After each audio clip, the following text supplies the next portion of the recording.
Bonsoir à tous, ravi de vous retrouver pour cette nouvelle édition. Voici les titres de l'actualité de ce mardi 7 janvier.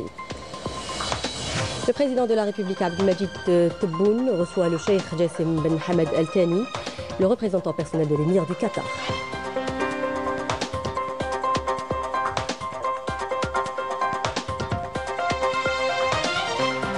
Le président de la République a également reçu une délégation du Rassemblement national démocratique, le RND, conduite par Mustafa Yahi.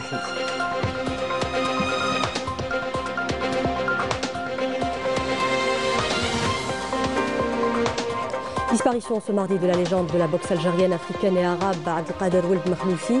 Le président de la République a adressé un message de condoléances à la famille du défunt et à tous les sportifs algériens.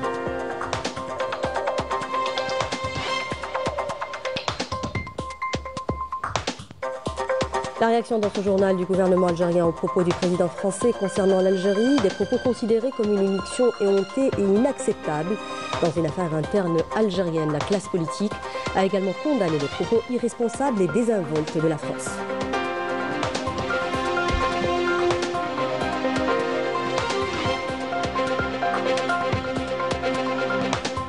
Et le Tchad a déploré l'attitude méprisante envers l'Afrique du président français concernant la présence militaire française au Sahel, des propos également condamnés par le Sénégal.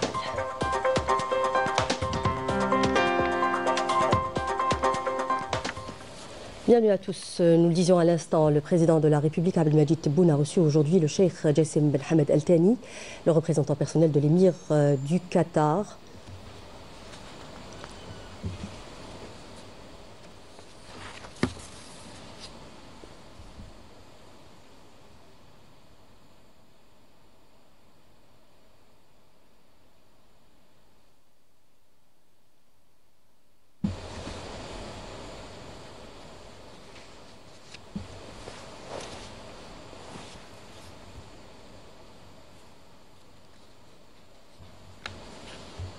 Et le président de la République, Abdelmadjid Tebboune, a également reçu une délégation du Rassemblement national démocratique, le RND, conduite par Mustafa Yahi. L'audience s'est déroulée en présence du directeur de cabinet de la présidence de la République, Oualem Boualem, et du conseiller du président de la République, chargé de la direction générale de la communication, Kamel Sidi Saïd. À l'issue de l'audience, le secrétaire général du RND a salué la volonté forte et sincère du président de la République qui œuvre plutôt pour une Algérie forte et souveraine, capable de faire face aux tentatives d'ingérence étrangère vaines et désespérées. Il a également été question lors de cette rencontre des développements sur la scène nationale. Mustafa Yahi a affirmé que les élections locales se tiendront dans les délais prévus. Je vous invite à l'écouter. تشرفت عائلة الRND باستقبالها من طرف السيد رئيس الجمهورية. Ce fut une nouvelle occasion de constater la volonté forte et sincère du président de la République dans son travail pour une Algérie forte et dont la volonté est incontestable, notamment dans la conjoncture actuelle, marquée par des tentatives désespérées d'ingérence dans les affaires des institutions constitutionnelles et judiciaires. Le président est un homme fort, un véritable leader qui œuvre sans relâche pour les intérêts suprêmes du pays et la préservation de sa souveraineté. Ce fut une occasion également d'écouter le président et d'échanger avec lui sur les développements sur la scène nationale et internationale. Parmi les sujets les plus importants que nous avons abordés, le projet de loi relative à l'organisation des partis et le projet de loi relative aux élections. Nous avons par la même occasion salué les deux projets des codes communales et des wilayas que nous avons qualifiés au niveau du RND de révolution pour les collectivités locales. L'échange et les discussions ont été fructueux. Comme nous l'avons mentionné précédemment, le président est un homme qui privilégie le dialogue. Le dialogue qui a d'ailleurs figuré à l'ordre du jour et qui va se poursuivre avec des discussions autour de dossiers qui vont être envoyés aux partis, lesquels répondront par la suite. La démarche sera probablement couronnée par une conférence concernant des questions nationales, notamment la loi sur les collectivités locales, la loi sur les partis et la loi sur les élections. Il y a aussi un autre point important. Nous sommes un parti qui veut des institutions fortes et stables et nous avons perçu qu'il y avait une volonté de ne pas aller vers des élections anticipées et que les assemblées locales et nationales aillent au terme de leur mandat. Et c'est également le souhait du RND. يكون فيها أيضا رد من الأحزاب وشيء مهم آخر أننا نحن حزب يريد أن تكون هناك مؤسسات قوية ومستقرة. التمسنا أنه هناك إرادة أن تكون المجالس البلدية والمجالس الوطنية لا تكون هناك انتخابات مسبقة سوف تذهب إلى نهاية العهدة، وهذا هو مطلب من مطالب الأرندي. وبارك الله فيكم. Et suite au décès de la légende de la boxe algérienne, africaine et arabe Abdelkader Ould Makhloufi, le président de la République Abdelmadjid Tebboune a adressé un message de condoléances à la famille du défunt et à tous les sportifs algériens dont voici le contenu. Allah Tout-Puissant a rappelé auprès de lui le regretté boxeur Ould Makhloufi Abdelkader qui a inscrit son nom dans les annales du sport algérien comme d'un immense champion aux multiples titres nationaux et continentaux en tant que boxeur qui s'est illustré par ses performances dans les compétitions internationales mais aussi comme entraîneur à la tête de la sélection nationale de boxe, dit-on dans le message de condoléances. En cette douloureuse épreuve où nous faisons nos adieux avec émotion et tristesse à une légende du noble art, au grand palmarès, je vous adresse ainsi qu'aux sportifs algériens mes sincères condoléances, vous assurant de ma profonde compassion et priant Allah Tout-Puissant d'accorder aux défunts sa sainte miséricorde et de l'accueillir en son vaste paradis. À Allah nous appartenons et à lui nous retournerons, a ajouté le président de la République. Et le monde du sport est donc en deuil ce mardi. L'ancienne gloire de la boxe algérienne dans les années 1970, Abdelkader Ould Makhloufi, est décédé aujourd'hui à l'âge de 80 ans. Le défunt était une légende de la boxe algérienne, africaine et arabe. Il avait marqué par ses grosses performances sur le ring le noble art algérien, décrochant notamment le titre de champion d'Afrique professionnel, catégorie plume, le 15 décembre 1973 à Alger. Retour sur un parcours du mois atypique avec Fethi Bendali. Regardez. Dans une Algérie encore sous le joug colonial, un garçon voit le jour en 1944 à Boufarik. Ce garçon, c'est Abdelkader Ould Makhloufi. Né dans une famille modeste, fils d'un ouvrier agricole, il grandit avec des rêves démesurés pour son époque et une conviction. Il était fait pour combattre, mais pas par colère, non, par ambition.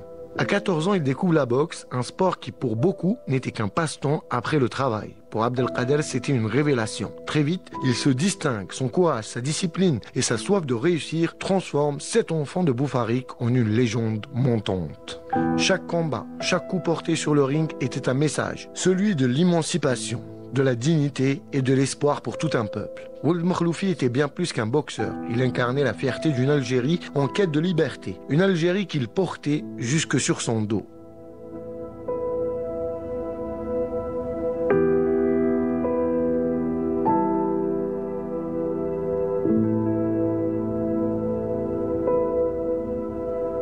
Son entrée sur le ring, drapé d'un peignoir aux couleurs de l'Algérie vert, rouge et blanc, marquait déjà son adversaire. C'était un homme prêt à défendre plus qu'un titre. Il portait un pays, une cause et l'espoir de ses frères et sœurs. Ses points parlaient pour lui. Ses victoires résonnaient bien au-delà des rings. Ould Makhloufi était un ambassadeur de la boxe et un héros national. Ses triomphes étaient des moments de communion pour un peuple qui voyait en lui un modèle de courage, de ténacité et de réussite. Je me rappelle, pour une anecdote, qu'il avait un peignoir vert, blanc, rouge. Pour mon premier combat professionnel, il m'a demandé de prendre un peignoir rouge et noir aux couleurs du ring de Montreuil, où on était lui et moi.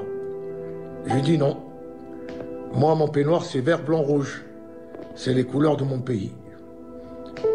Et Abdelkader m'a offert un peignoir vert, blanc, rouge avec lequel lui, il a fait sa carrière. Et j'ai fait toute ma carrière professionnelle avec le peignoir d'Abdelkader Ould Makhloufi. Ah, j'étais honoré.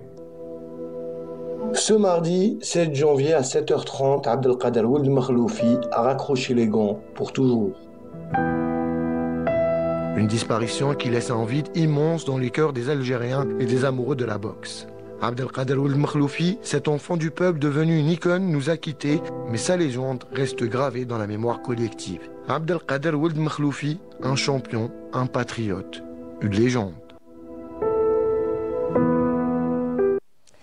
Et dans le volet coopération à présent, le ministre d'État, ministre des Affaires étrangères, de la communauté nationale à l'étranger et des Affaires africaines, Ahmed Attaf, a eu des entretiens avec le ministre d'État et secrétaire général de la présidence de la République du Cameroun, Ferdinand Ngongo.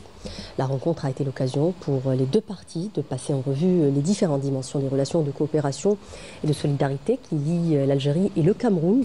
Les deux parties ont également discuté des moyens de les hisser au plus haut niveau, et ce, conformément aux orientations du président de la République, Abdelmadjid Tebboune, et de son frère Paul Biya, de donner plus de dynamisme au partenariat entre les deux pays frères. Ahmed Attaf a également tenu une séance de travail avec son homologue camerounais, le jeune Mbela Mbela, consacré aux mesures pratiques à même de concrétiser sur le terrain les axes de coopération sur lesquels les deux parties se sont entendues lors de la visite du ministre camerounais en Algérie en décembre dernier. Les deux parties ont souligné à l'occasion la nécessité de poursuivre les consultations concernant les questions importantes d'actualité au niveau africain, ainsi que la coordination concernant les questions débattues au niveau des Nations Unies, étant donné que l'Algérie préside actuellement le Conseil de sécurité et le Cameroun l'Assemblée générale des Nations Unies. Dans le volet coopération toujours, cette fois-ci avec le secrétaire d'État du ministre des Affaires étrangères chargé des Affaires africaines, Selma Barta Mansouri, qui est arrivée ce mardi à Banjul, capitale de la Gambie, où elle a remis une lettre du président de la République, Abdelmadjid Tebboune, au président gambien, Adama Barrow. Lors de cette rencontre, la secrétaire d'État a transmis les salutations fraternelles du président de la République à son homologue gambien, ainsi que sa volonté d'œuvrer de concert avec lui au renforcement des relations de coopération entre les deux pays. Pour sa part, le président gambien s'est félicité de la qualité des relations unissant les deux pays, saluant le rôle de leadership de l'Algérie en Afrique, notamment en assurant la présidence tournante du Conseil de sécurité, où elle plaide en faveur des questions africaines liées notamment à la préservation de la paix et de la sécurité et à la lutte contre le terrorisme. Nous le disions en titre, le gouvernement algérien a pris connaissance avec beaucoup d'étonnement des propos du président français concernant l'Algérie, qui déshonore avant tout celui qui a cru devoir les tenir de manière aussi désinvolte et légère. Ces propos ne peuvent être que réprouvés, rejetés et condamnés pour ce qu'ils sont, une immixtion éhontée et inacceptable dans une affaire interne algérienne. Ce que le président français présente indûment et faussement comme une affaire de liberté d'expression n'en est pas une, au regard de la loi d'un État souverain et indépendant. Elle relève essentiellement d'une mise en cause de l'intégrité territoriale du pays, un délit punissable par la loi algérienne. La classe politique s'est également indignée suite aux propos méprisants et irresponsables du président français. Le bureau de l'Assemblée populaire nationale, l'APN, a dénoncé avec vigueur ces propos irresponsables, les qualifiant d'odieuses ingérences dans les affaires intérieures de l'Algérie. De nombreux partis politiques ont également condamné le discours de la France. C'est ce que nous dit Raouf Hamouche dans ce papier. Le bureau de l'APN a dénoncé vigoureusement les propos irresponsables du président français. Des propos qui constituent une odieuse ingérence dans les affaires intérieures de l'Algérie et une atteinte à sa souveraineté et à sa dignité au sujet d'une affaire en cours d'examen conformément aux lois algériennes. Pour le Front de Libération Nationale, les propos du président français sont un faux pas immoral, des déclarations irresponsables et une ingérence dans les affaires internes de l'Algérie. Le RND a pour sa part estimé que ces propos sont une tentative vaine d'influencer l'institution judiciaire indépendante algérienne. Le MSP estime que les propos du président français et de son ministre des Affaires étrangères étaient un acte diplomatique inacceptable dans les relations entre pays souverains. Le Front Al-Mustaqbal a quant à lui affirmé que ces propos provocateurs sont otages du passé colonial et de l'extrême droite. Pour le FFS, les déclarations honteuses et inacceptables du président français ne sont autres qu'un mépris maladif et une incapacité continue de la France officielle d'assumer son passé colonial. La Voix du peuple a souligné que les propos irresponsables du président français sont une transgression des règles et normes diplomatiques constituant un non-événement. Et les propos du président français suscitent moult réactions. Le Tchad a déploré l'attitude méprisante envers l'Afrique de la France concernant la présence militaire française au Sahel. Des propos également condamnés par le Sénégal. Ces pays rappellent notamment le rôle déterminant de l'Afrique dans la libération de la France lors des 2 guerres mondiales. Un rôle que la France n'a jamais véritablement reconnu. Amel Bouarba, regardez. C'est la provocation de trop de la part du président français qui, lors de la conférence des ambassadeurs, a fustigé certains gouvernants africains pour avoir oublié de dire merci à la France pour son engagement en matière de lutte contre le terrorisme. Poussant le bouchon encore plus loin, il dira qu'aucun de ces pays ne serait aujourd'hui souverain sans l'aide de la France.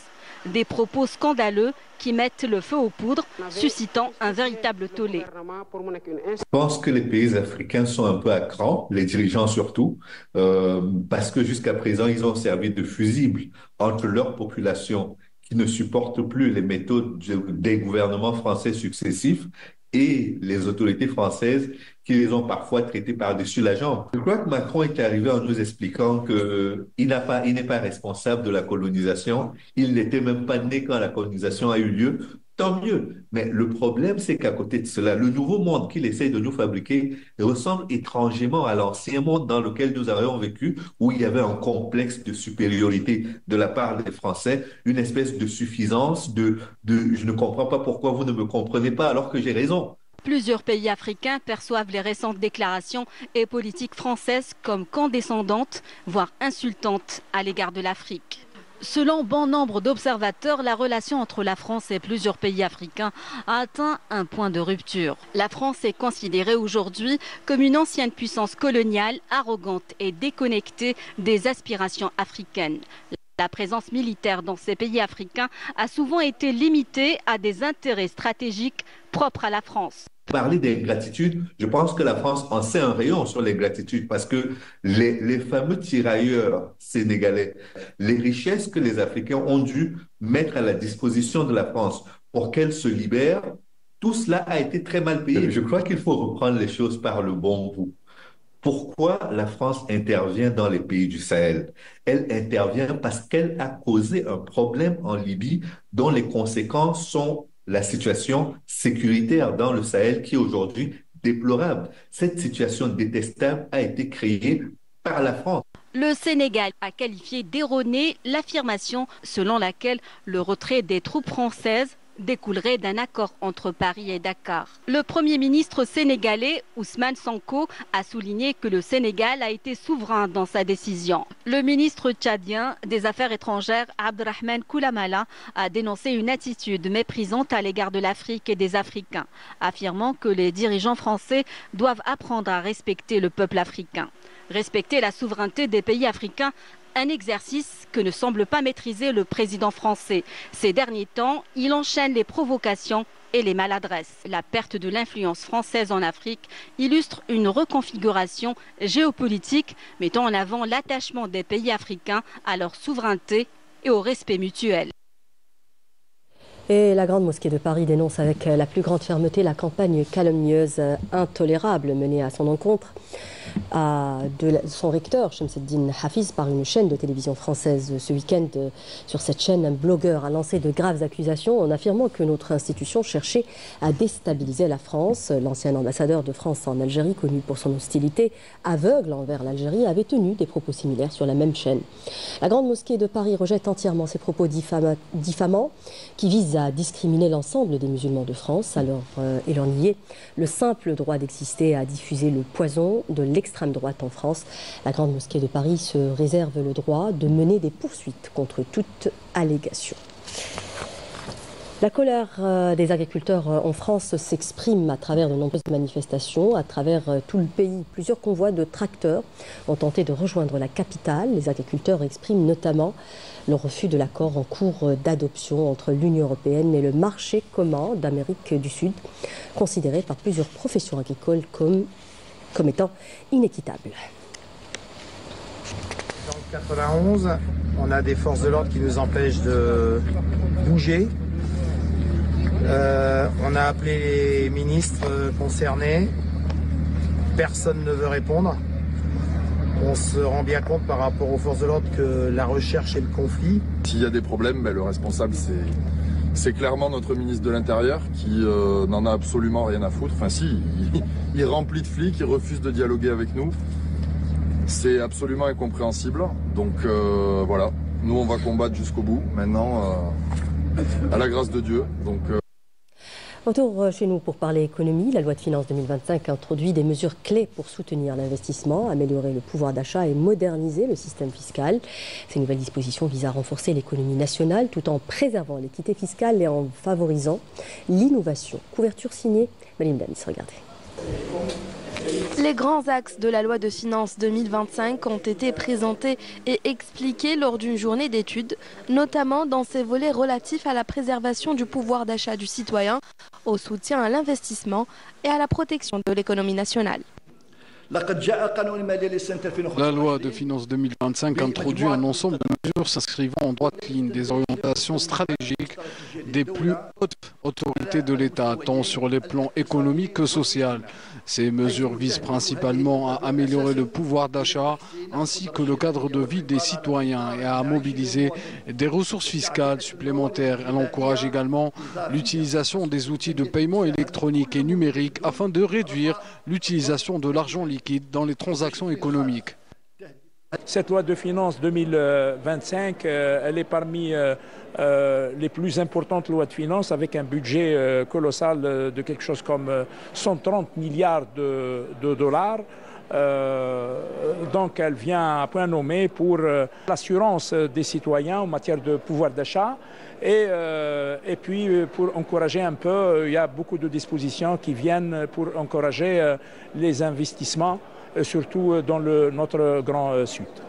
La LF 2025 comprend également des mesures fiscales destinées à l'encouragement de l'investissement à travers des incitations au profit des entreprises désirant investir dans la recherche et développement ainsi que dans des projets innovants.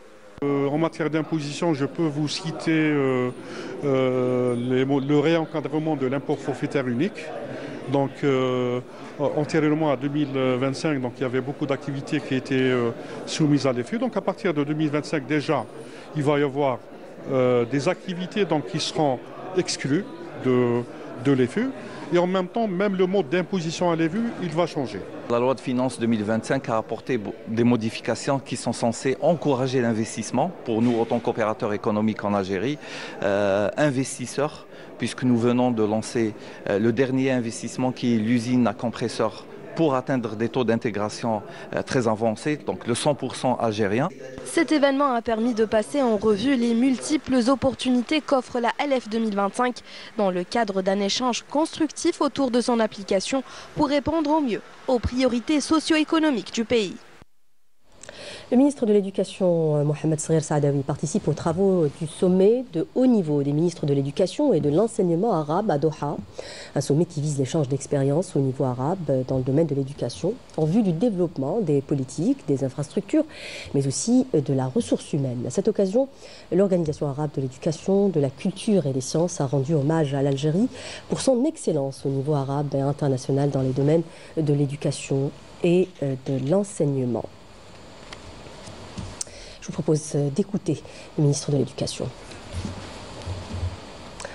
Le ministre de la Communication, Mohamed Mziane, a souligné ce mardi à Oran la nécessité de renforcer les médias de développement pour accompagner les efforts de l'État dans différents domaines. Des propos tenus lors d'un discours à l'occasion de l'ouverture d'une journée d'études intitulée La télévision algérienne, partenaire du développement et de l'investissement et plateforme pour la promotion du produit national organisée par l'entreprise publique de télévision algérienne. Le ministre a souligné que les établissements médiatiques et les journalistes doivent œuvrer à renforcer l'information de développement car l'Algérie a un besoin urgent de cet accompagnement professionnel des efforts des institutions de l'État dans divers secteurs.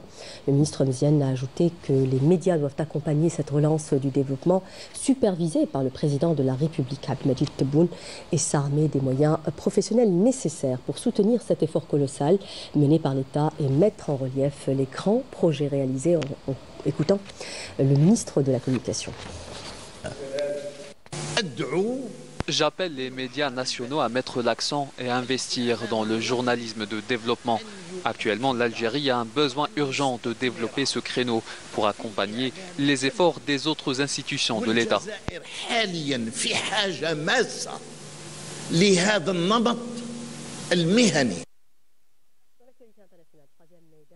De la conférence internationale de solidarité avec le peuple sahraoui qui s'est tenue au camp de réfugiés de Boujdour avec la participation de défenseurs des droits de l'homme issus de différents continents.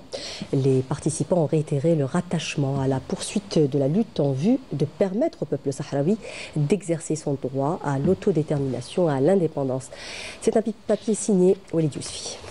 Ce sont tous des défenseurs des droits de l'homme issus de différents pays. Pour ce troisième jour de la conférence internationale de solidarité avec le peuple sahraoui, ils ont rappelé leur soutien aux Sahraouis et leur droit à l'autodétermination. La cause sahraoui a besoin d'être portée dans les forats internationaux et sortir du blackout médiatique pour être connue du grand public. J'ai l'habitude de travailler avec les organisations des droits de l'homme, notamment à Sydney et en Nouvelle-Zélande. Ce rassemblement a une grande importance pour le peuple sahraoui, car les points abordés et les axes traités servent la cause sahraoui. Ce professeur universitaire américain a traversé l'Atlantique pour participer à ce workshop afin d'apporter davantage de soutien au peuple sahraoui et à tous les peuples opprimés. Il y a de plus en plus de personnes à travers le monde qui affichent leur solidarité avec le peuple sahraoui. On a évoqué les derniers développements de la cause sahraoui, les dernières victoires enregistrées pour la cause sahraoui sur la scène internationale, mais surtout dans le contexte européen, là où les dernières décisions de la Cour de justice de l'Union européenne ont été développées dans les détails. Pas moins de 13 pays ont été représentés lors de cette conférence pour apporter leur soutien à la cause sahraoui et dénoncer par la même occasion le pillage des richesses naturelles du Sahara occidental. Et un article publié par le journal El País dénonce les pratiques du Marzen, accusé cette fois-ci d'inonder volontairement les enclaves espagnoles de migrants tout en exerçant une pression politique afin que Madrid lui livre des réfugiés sahraouis en grève de la faim à l'aéroport de Barracas. C'est un papier signé Walid Yousfi. Regardez. Le quotidien El País jette un pavé dans la mare et met en lumière les pratiques controversées du Marzen, accusé de fermer les yeux sur l'augmentation significative des départs de migrants vers les îles Canaries. Selon le journal, le Maroc a mis les bouchées doubles en inondant les enclaves espagnoles car il a demandé à l'Espagne la livraison des réfugiés sahraouis en grève de la faim à l'aéroport de Barajas, réclamant l'asile politique. Pointé du doigt, le régime du Marzen orchestre ce genre d'opération régulièrement. Il est justement accusé d'utiliser les migrants comme un moyen de pression politique sur l'Espagne. Le quotidien El País a livré des détails aussi surprenants que choquants sur l'irrespect du Marzen des règles rudimentaires du voisinage. Cette situation qualifiée de tragique a entraîné une crise humanitaire sans précédent dans la région. Selon le même média, les arrivées de migrants sur les côtes des Canaries ont triplé en 2024. Sur les 10 903 migrants ayant rejoint les îles depuis le Maroc, plus de 6 165 l'ont fait entre septembre et décembre, soit une moyenne de 50 personnes par jour, alors que 4 738 personnes sont arrivées de janvier à août de la même année, soit moins de 20 par jour.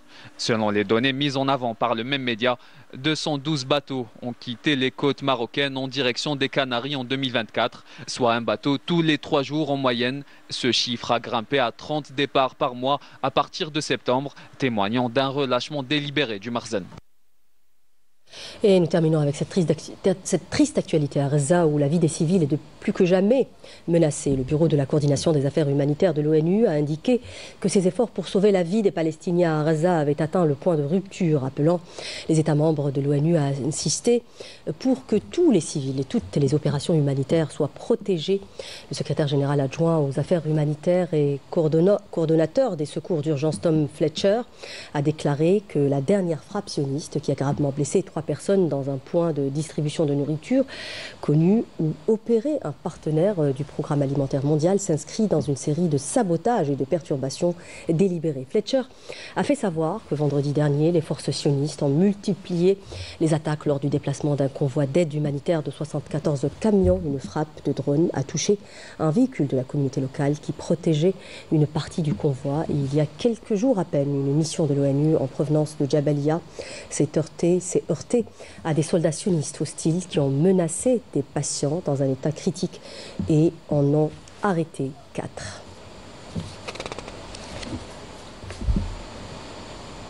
Avec cette dernière information, nous arrivons à la fin de ce journal. Merci de nous prêter attention. L'info continue sur Canal Algérie. Prochain point de l'information en langue nationale à 20h. Quant à moi, j'aurai le grand plaisir de vous retrouver demain aux 19h. D'ici là, portez-vous bien. Au revoir.